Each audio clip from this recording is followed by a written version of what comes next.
नमस्कार दोस्तों, भाइयों, बहनों एवं सभी लोगों का स्वागत है इस वीडियो में। दुनिया में कहीं से भी, किसी भी स्थान से, किसी भी जगह से सुन रहे सभी भाइयों का एवं बहनों का इस वीडियो में आने के लिए मैं स्वागत करता हूं। आप सभी लोग इस वीडियो में आए ये जानने, ये सुनने कि क्या इस वीडियो में बताया जा रहा है। वो सारा कुछ आप सभी लोगों को मैं इस वीडियो में बताने वाला हूँ, जिसके लिए भी आप लोग इस वीडियो में आए हो। सबसे पहले आप जैसा ही देख रहे हो अपने वेबसाइट, यहाँ पर एक वेबसाइट खुला हुआ है स्क्रीन पर जिसको आप देख रहे हो। ये है गवर्नमेंट ऑफ इंडिया के मिनिस्ट्री ऑफ रेलवे में आरआरबी का वेबसाइट है। ये मेन पैनल है। आप अगर जानना चाहते हो इंडिया कंट्री में, मैं खासकर ये बात इंडिया के लोगों के लिए कर रहा हूँ, तो आप लोग ध्यान से सुनना इस पूरी वीडियो को। ये वीडियो आखिर तक जरूर देख लेना। जो भी लोग इंडिया में वैकेंसियां ढूंढ रहे हैं, जॉब ढूंढ रहे हैं इंडिया देश में, वो परेशान हो गए, हताश हो गए, निराश हो गए कि रिक्रूटमेंट्स आ नहीं रही, वैकेंसी आ नहीं रही, खासकर गवर्नमेंट सेक्टर में। तो आप लोगों को बता दूं, यहाँ पर गवर्नमेंट सेक्टर में गवर्नमेंट ऑफ इंडिया द्वारा मिनिस्ट्री ऑफ रेलवे में, यानी कि रेलवे विभाग में, इंडियन रेलवे में, भारतीय रेल में आरआरबी द्वारा एक रिक्रूटमेंट रिलीज हो गया है आप सभी के लिए, एएलपी का, असिस्टेंट लोको पायलट। बिल्कुल भाई, आप सभी सही सुन रहे हो, असिस्टेंट लोको पायलट, जिसका वेट काफ़ी लोग कर रहे थे काफ़ी समय से कि उनका रिक्रूटमेंट आ जाए, कैसे भी करके आ जाए। एएलपी का खासकर रेलवे में वो लोग वैसे भी ढूंढ रहे हैं आजकल। आपको बता दूं, रेलवे में अभी आने वाले समय में और 2 से 3 जो नोटिफिकेशन है वो आएंगे, इसी साल में आएंगे। सारे मैं आपके साथ डिस्कस करूंगा। ये रेगुलर पोस्टों की बात कर रहा हूँ, ये अप्रेंटाइसिस की बात नहीं कर रहा हूँ। अप्रेंटाइसिस के तो हर महीने आपके आते रहते हैं रेलवे में, वो आपको पता है, ठीक है। और कोई भी अपडेट आपको जानना हो तो आप लोग चैनल से ज़रूर जुड़ो, क्योंकि आपको सारी जानकारी दी जाती है यहीं पर। आप कहीं सोच रहे हो कि आपको कहीं और कहीं अलग अलग जगह दी जा रही हैं, तो वहाँ तो मिलेंगी ही, लेकिन प्लस आप इस चैनल से भी जुड़ो, क्योंकि आपको सारी जानकारी यहाँ पर मिल रही है। ऑल इंडिया ही नहीं, पूरे विश्व की हर एक चीज़ देने के लिए हमने यहाँ पर लोगों को बोला है कि हम सारी चीज़ें यहाँ पर प्रोवाइड कराएंगे। जितनी आपको चाहिए तो आप लोग चैनल से जुड़ो, ठीक है भाई। और इस जानकारी को शेयर करना आप लोगों के लिए खास रहेगा। इस वीडियो में क्या है, सबसे पहले मैं आपको बता दूं, इस वीडियो में मैं आपको बता रहा हूं फॉर्म भरकर। जैसे कि आप जानते हो, मिनिस्ट्री ऑफ रेलवे में ALP assistant loco pilot recruitment कल रिलीज हुआ है। कल मीन्स 19 तारीख को रिलीज हुआ है, यानी 19 जनवरी 2024 डे में इस नोटिफिकेशन को रिलीज करके कहा गया कि हमें 5696 इतने लोगों को रिक्रूट करना है रेलवे में direct assistant loco pilot post. भाई ये मामूली पोस्ट नहीं है, एक अच्छा पोस्ट है। अगर आपको लेना है आप ले सकते हो। आप अगर 10th पास हो, 12th पास हो, ग्रेजुएट हो, डिग्री डिप्लोमा वाले होल्डर हो, प्लस आप आईटीआई के कैंडिडेट हो, किसी भी ट्रेड पर, जो भी यहाँ पर मेंशन है नोटिफिकेशन में, आप लोग फॉर्म भर देना। ये सारे के सारे रेगुलर और एक डेली बेस के जॉब है, मतलब कि ये जॉब आगे चल के परमानेंट हो सकता है। प्लस ये वैकेंसी आपकी जो है ऑल ओवर इंडिया में, आउटसाइड इंडिया में भी रेलवे जितने प्रोजेक्ट चला रहा है आपको कहीं भी भेज सकता है, ठीक है। वैकेंसी काफ़ी देखोगे ज़्यादा है, हालांकि ये वैकेंसी उतनी ज़्यादा नहीं है जितनी आपने प्रीवियस नोटिफिकेशन में देखा था। आपको याद होगा एएलपी नोटिफिकेशन आपका आया था जो लास्ट, वो 2018 में आया था। आप देखोगे 2018 में नोटिफिकेशन दिया, और उसके बाद ये 2000 कब दे रहे हैं, 2024 में दे रहे हैं, यानी कि सही 5 साल में आ रहे हैं नोटिफिकेशन। ऐसा क्यों है भाई? अभी देखोगे आप, बहुत लोग पता है क्या करते हैं, महीने महीने में रिक्रूटमेंट करा लेते हैं, कोई 6 महीने साल भर में करा लेता है, बार बार इस तरीके से। लेकिन इन लोगों का ऐसा है कि यहाँ पर ये नोटिफिकेशन आ ही नहीं रहे। आप देखोगे 2018 का, देखोगे एक बड़ा रिक्रूटमेंट रहा था वो एएलपी का। उसके बाद आप देख रहे हो 5 साल बाद उसमें भी इतनी कम वैकेंसीज आप देखोगे। लेकिन आप अगर देखोगे तो एएलपी रिक्रूटमेंट बड़ा होता है, लोग फॉर्म ज़्यादा भरते हैं। आप लोगों को भरना हो तो आप अप्लाई कर लेना। इस वीडियो में मैं आपको फॉर्म भर के बताऊंगा इस रिक्रूटमेंट पे कैसे आपको अप्लाई करना है। 500 रुपीज़ आपसे जो है फॉर्म का फीस चार्ज हो रहा है। हालांकि आप अगर किसी रिजर्वेशन में हो, SC ST हो या फिर महिला हो, किसी भी वर्ग की, चाहे आप जनरल की ही महिला क्यों ना हो, आप लोगों को फीस 250 रुपीज़ देने, सभी लोगों को फीस देना होगा फॉर्म में। यहाँ पर रिक्रूटमेंट का जो पहला स्टेज का एग्जाम रहेगा, इसमें एक एग्जाम होगा रिक्रूटमेंट के लिए। वो एग्जाम में जो लोग भी अपियर हो जाते हैं, जाकर एग्जाम दे आते हैं, उन सभी को अपने अपने फीसें वापस मिल जाएंगी। याद रखिए, जो लोग 500 रुपीज़ फी पे करेंगे उनको 400 मिलेगी। जो लोग भी रिजर्व्ड में हैं, जो 250 रुपये पे कर रहे हैं, उनको टोटल सारी फीस वापस मिलेगी। ये रेलवे द्वारा नोटिफिकेशन में मैंशन है। आपको बता दूं, ये नोटिफिकेशन कल के डेट में आया है। इसमें eligibility, qualification, age limit, salary, form के डेट्स, फॉर्म की फीस और क्या क्या बेनिफिट है, सारी चीज़ें, एग्जाम का सिलेबस, एग्जाम का पैटर्न, कितने एग्जाम होंगे, किस तरीके से सिलेक्शन होगा, कहाँ पोस्टिंग होगी, सारी जानकारी दी है। और वैकेंसी इन्होंने अपने जोन वाइज के किस किस आरआरबी के किस किस जोन में इन्होंने कितनी वैकेंसीज दे दी हैं, सारी आपको मैंने क्लियर कर दी है। आप लोग जाकर देख लो ध्यान से। उस वीडियो को, ठीक है। और रही बात यहाँ पर फॉर्म भरने की, तो वो आपको इस वीडियो में बता रहा हूँ, आप लोग समझ लो। और मैं आपको जल्द ही इसकी प्रिपरेशन दे दूंगा, अगर आप कहते हो तो इसका एग्ज़ाम जल्द होने की जो है पॉसिबिलिटी है। आप देखोगे ये फॉर्म फरवरी एंड तक क्लोज होके ये इसका जो है मार्च के करीब आप मान सकते हो पहला एग्ज़ाम होना शुरू हो जाए। ऑल इंडिया में होगा ये एग्ज़ाम, इंडिया के अंदर मोस्ट ऑफ द सेंटर्स रहेंगे, अलग अलग सिटी में, अलग अलग राज्य, जिलों, प्लेसेस में, और इस तरीके से इसके सेंटर अरेंज करके इस रिक्रूटमेंट को कराया जाएगा इस साल में, ठीक है। जो भी लोग फॉर्म भर रहे हो भर दो, आज से आप लोग फॉर्म भर सकते हो। ऑनलाइन में सबको फॉर्म भरना है। कंडीशन नेशनैलिटी वाइज ये है, इंडिया के सभी नागरिक, चाहे वो हरियाणा, झारखंड, मेघालय, मणिपुर, केरला, कर्नाटका, असम, वेस्ट बंगाल, त्रिपुरा, तेलंगाना के हो, या फिर आप लोग मान लीजिए इंडिया के बाहर भी अगर नेपाल के हो, भूटान के हो, या फिर किसी दूसरे अन्य राज्य के हो, और आप लोग इंडिया में परमानेंटली सेटल्ड हो, आ चुके हो इंडिया में, या फिर आप 1 जनवरी 1962 के पहले आप अगर पाकिस्तान, बुर्मा ऐसी जगहों से अगर आके परमानेंटली इंडिया में सेटल्ड हो। बेसिकली आपको मैं ये कह रहा हूँ, आप अगर परमानेंटली इंडिया में सेटल्ड हो with the proof of document आप लोग फॉर्म भर सकते हो, ठीक है भाई। ये कंडीशन है, इसमें जरूरी नहीं है कि इंडिया के लोग ही फॉर्म भरेंगे, दूसरे देश के लोग भी भर सकते हैं, लेकिन उन्होंने कंडीशन दी है, उसको एक बार रीड करना है जो मैंने आपको बताई थी, ठीक है। उस वीडियो को सभी लोग देख लो, उसके बाद जाके आप लोग फॉर्म भर देना। इस वीडियो में आपको बता देता हूँ, रजिस्ट्रेशन से लेकर पूरा फॉर्म भरने का प्रोसेस बता रहा हूँ, आप लोग समझ लो और इस जानकारी को शेयर कर देना, जिससे कि लोगों को समय से सारा कुछ पता लग जाए। इसमें आपकी लास्ट डेट 19 फरवरी तक है, यानी 19 फरवरी तक आप लोग फॉर्म भर सकते हो। ये RRCB मतलब है यहाँ पर रेलवे रिक्रूटमेंट कंट्रोल बोर्ड है, यहाँ पर RRC का वेबसाइट नहीं है, ये RRB का है, और ये न्यू दिल्ली पैनल का वेबसाइट है। आप देखोगे इसमें आपकी RRB के अलग अलग वेबसाइट है। जैसे कि आपको बता दूं, यहाँ पर अलग अलग वेबसाइट है, जैसे कि RRB यहाँ पर अजमेर का अलग है, अहमदाबाद का अलग है। जितने भी आपके RRB आप जानते हो इंडिया में रेलवे रिक्रूटमेंट बोर्ड, आप देखोगे पूरी लिस्ट है। इनमें से किसी की भी एक वेबसाइट पर जाकर आप फॉर्म भर सकते हो, या फिर आप इस वेबसाइट से ही फॉर्म भर सकते हो जिसपे मैं अभी हूँ, ठीक है। मैं आपको सारे लिंक प्रोवाइड करा दिए मैंने, आप लोग वहाँ से जाकर देख लो। हालांकि सुनने में आया एक ट्विटर कैंपेन चल रहा है लोगों का, जिसमें लोग कह रहे हैं कि वैकेंसियां बढ़ जाएंगी अगर आप ट्विटर कैंपेन करते हो, तो आप लोग कर सकते हो ट्विटर कैंपेन। ट्विटर पे एक कैंपेन चलाया जा रहा है अलग अलग हैशटैग से, तो आप लोग वहाँ देख लो लोगों को। लेकिन कैंपेन से लोग कैंपेन क्यों करा रहे हैं? कैंपेन इसलिए करा रहे हैं कि आपकी जो वैकेंसी है काफ़ी कम है, और ये बात सच है कि आपकी वैकेंसीज कम है। अगर ये वैकेंसीज आप भी लोग चाह रहे हो कि वैकेंसियाँ बढ़ जाएँ, और हालांकि इलेक्शन ईयर है, अगर आप करते हो तो हो सकता है कि वैकेंसियाँ बढ़ जाए, लेकिन इसमें जो भी चांसेस है, लोग कह रहे हैं चांसेस हैं, तो आप लोग एक बार करके देख लो, क्या पता वैकेंसी बढ़ जाए, ट्विटर कैंपेन से बढ़ जाए, इन सारी चीज़ों से बढ़ जाए आपकी वैकेंसी, तो आपका ही फायदा है। और जो लोग नहीं भी कर रहे तो ऐसा इसका मतलब ये बिल्कुल नहीं है कि आप लोग नहीं कर रहे तो और लोग नहीं कर रहे, सभी लोग ट्विटर कैंपेन जितने लोग कर रहे हैं उसका कहीं ना कहीं फ़र्क देखने को मिला है। पहले भी कई बार ऐसा देखे हैं ट्विटर कैंपेन, उनमें से बहुत से कैंपेनों से फ़र्क पड़ा है, तो आप लोग इस तरीके में जा सकते हो, ठीक है। हाँ, अभी आप ट्विटर पे देखोगे ना, आप इसके लिए कैंपेन डालोगे, आप डालोगे ALP RRB के अंदर जो कैंपेन है, आप ट्विटर पे सिर्फ सर्च में भी डालोगे ना, तब भी आपको पता लगेगा कि वहाँ कैंपेन चल रहा है, तो आप वहाँ से देख सकते हो। ट्विटर क्या है? ट्विटर जो है एक एप्लीकेशन है, ट्विटर एक ऐप है। हालांकि वो अब ट्विटर नहीं है, उसको एक्स नाम दे दिया उस ऐप को, उस एप्लीकेशन को अब एक्स बोलते हैं, ठीक है। पहले इसी को ट्विटर बोला जाता था, ठीक है। हाँ, ये after the ownership of Elon Musk, ये एक पर्सन का नाम है, और इन्होंने जब से ट्विटर इनके पास आया है, मतलब इन्होंने जब ट्विटर जब से लिया है तब से जो है इसका नाम, उसके बाद इन्होंने एक्स कर दिया, इन्होंने ट्विटर का नाम बदल के एक्स कर दिया है। और यही आप लोगों का जो कैंपेन है वो यहाँ पे है, ठीक है। लोगों को ट्विटर फाइंड करेंगे वो मिलेगा नहीं, तो आप इधर देख सकते हो, यहाँ पर कैंपेन वहाँ पर हो रहा है, इसी रिक्रूटमेंट के लिए हो रहा है। मैं इसलिए बता रहा हूँ, वैकेंसी के चांस हो सकता है वहाँ बढ़ जाए, ठीक है।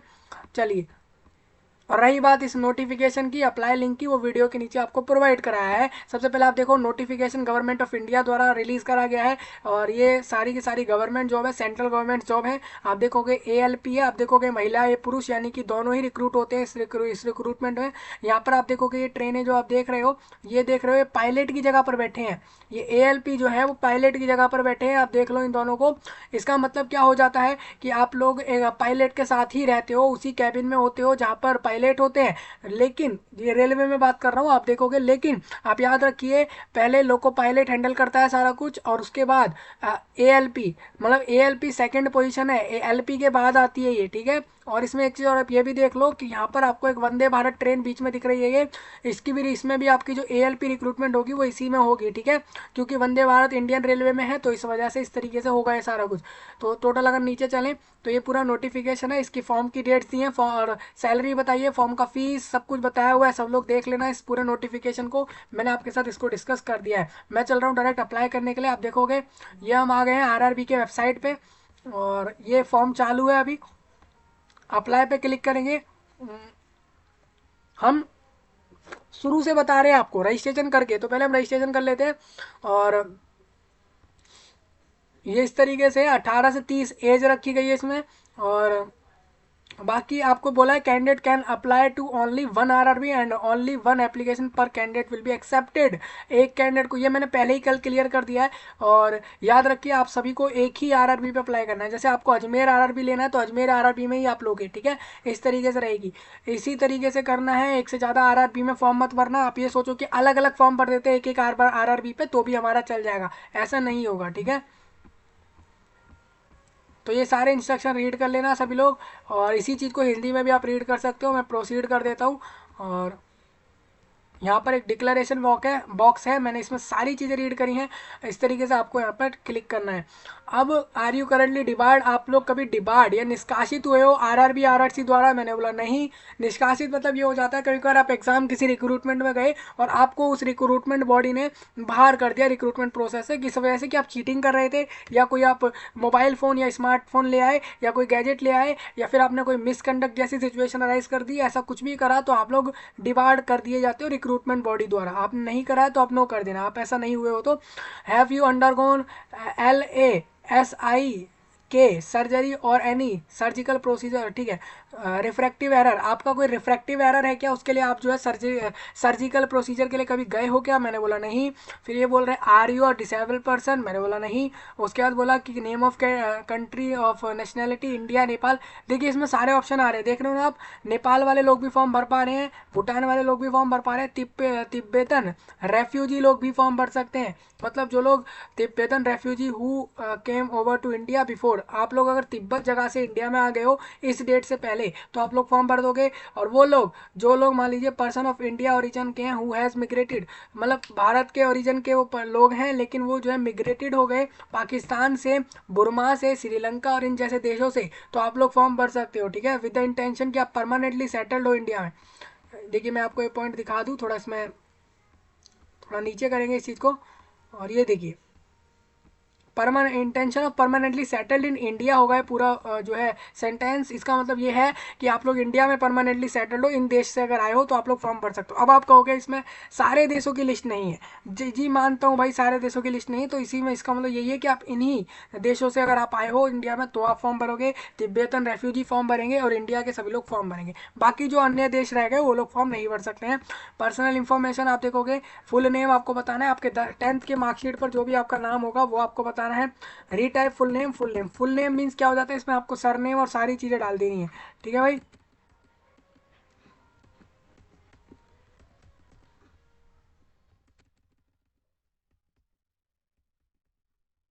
हम थोड़ा आगे बढ़ते हैं कि have you change your name, आपका नाम आपने कभी बीच में अपना नाम बदला है क्या? तो मैंने बोला नहीं। उसके बाद ये बोल रहे DOB बताओ, तो DOB हम यहाँ से बता देते हैं। सबसे पहले हम ईयर पे जाएंगे, ईयर पे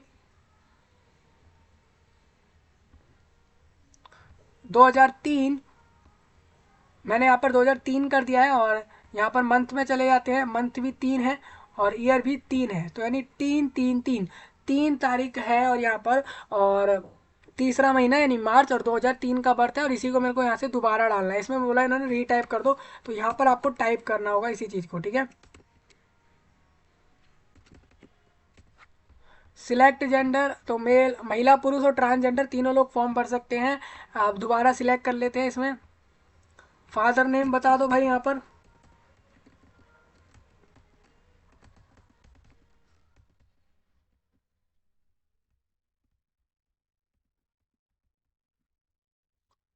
अब ये बोल रहे हैं मदर नेम बताओ, तो मदर नेम यहाँ से इस तरीके से बता देंगे भाई।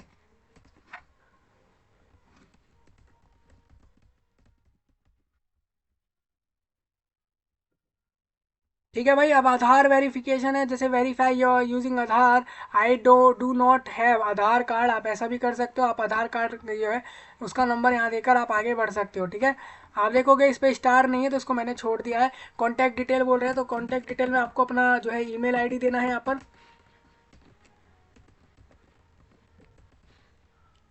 फिर आपको करना है जनरेट ओटीपी। अभी आपको ईमेल पर एक ओटीपी आएगा, सेम आपको यहाँ मोबाइल नंबर देना है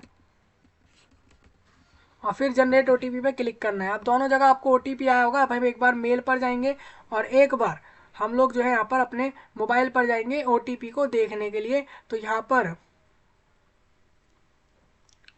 सबसे पहले हम आते हैं यहाँ पर मेल पर।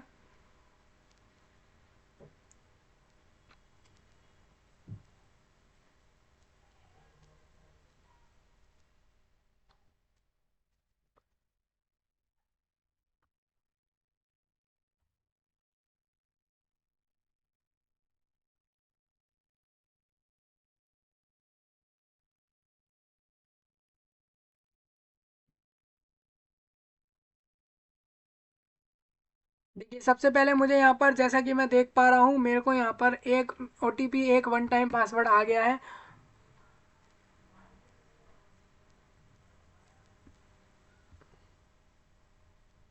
जो कि मैं आपके सामने भी डाल देता हूँ।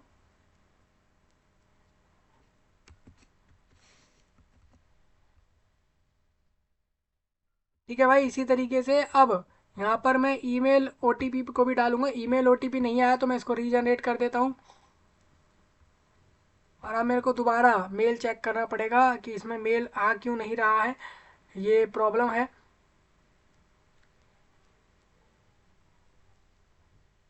देखिए अब यहाँ पर आ गया है, मैं उसको देख कर डाल देता हूँ सबसे पहले।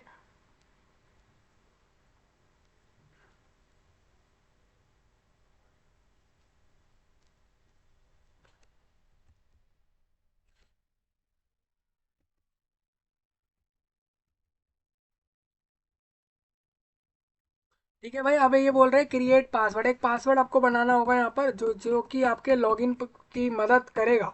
आप लोग इसी की मदद से लॉगिन कर पाओगे। तो एक बार पासवर्ड हम यहाँ डाल लेते हैं, एक नया पासवर्ड बना रहे हैं दोस्तों हम। इसको हम कंफर्म कर देंगे। अब ये कह रहे हैं कैप्चा कोड। अब देखोगे यहाँ पे कैप्चा में लिखा हुआ है 4847, तो मैं इसको डाल देता हूँ इसी तरीके से। ठीक है भाई, अब आप देखोगे मैंने सारी डिटेल को क्लियरली डाल दिया है। उसके बाद मैं preview and create an account करूंगा। Please select your country of nationality, तो मैंने यहाँ सिलेक्ट नहीं किया था, जैसे इंडिया डाल दिया। और अब हम प्रीव्यू करते हैं दोबारा। हाँ, तो अब ये वेरीफाई आपको आधार, आपके पास आधार नहीं है तो मैंने बोल दिया नहीं है। Candidate advise to do Aadhaar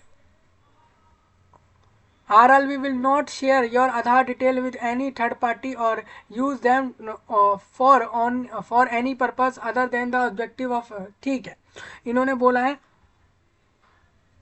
use them for any purpose other than the objectives of this। तो वेरीफाई आधार नहीं, मैंने बोल दिया भाई नहीं है, तो मैंने इसको मना कर दिया इस चीज़ को। देखो मैंने इस चीज़ को मना करा है यहाँ पर।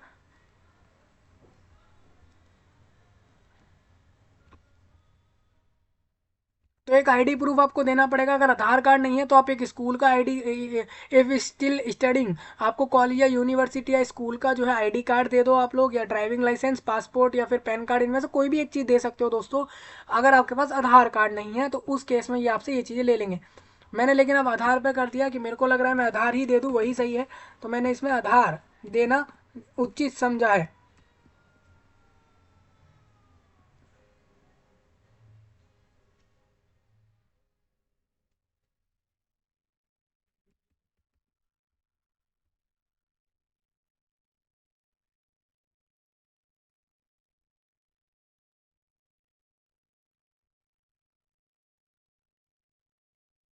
अब ये पूछेंगे डिटेल्स एज पर आधार कार्ड। आधार कार्ड के हिसाब से आपकी डिटेल क्या है, आपने बोल दिया जो मेरे 10th के ऊपर है वही मेरे आधार कार्ड पर डिटेल है। मैंने इसको कंफर्म कर दिया, उसके बाद मैं इसको वेरीफाई करता हूँ।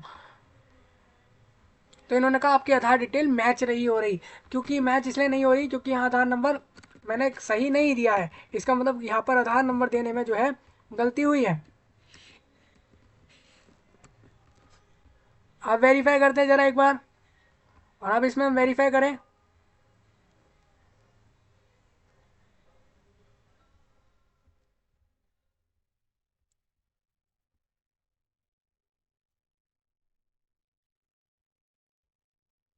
देखिए फिर दोबारा से वही इशू आया है कि ये डेट्स अभी जो है मैच नहीं हुए हैं।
देखिए अब लिखा आ गया कि आपकी आधार डिटेल वेरीफाई हो गई, तो मतलब कि यहाँ पर बिल्कुल सही सही देनी हो गई है सारी डिटेलें, क्योंकि ये लोग वेरीफाई कर रहे हैं सारी चीज़ें। अब हम प्रीव्यू अकाउंट पर क्लिक करते हैं तो इस तरीके से देखोगे आप कि यहाँ पर अकाउंट बन चुका है। मेरे को सारी डिटेल एक करेक्ट देनी पड़ी है इस चक्कर में, क्योंकि यहाँ पर आप देखोगे कि ये रजिस्ट्रेशन के लिए आपकी डिटेल्स को बिल्कुल मैच कर रहे हैं आपके आधार कार्ड से और बाकी सारी चीज़ों से। हमने यहाँ पर कर दिया टिक और क्रिएट एन अकाउंट पर क्लिक कर देंगे।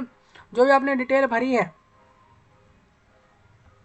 एड्रेस हो या मोबाइल नंबर हो, आपकी डिटेल चेंज नहीं होंगी किसी भी स्टेज पर, ठीक है। तो इन्होंने कह दिया ठीक है, इसको मान लिया हमने, हमारा यूज़र क्रिएटेड सक्सेसफुली, हम यहाँ पर क्रिएट कर चुके अकाउंट। अब हमें यहाँ मोबाइल नंबर डालना होगा और पासवर्ड डालना पड़ेगा। पासवर्ड हमें नहीं पता, हमने जो पासवर्ड बनाया वही डालेंगे। हम एक बार देख लेते हैं यहाँ पे।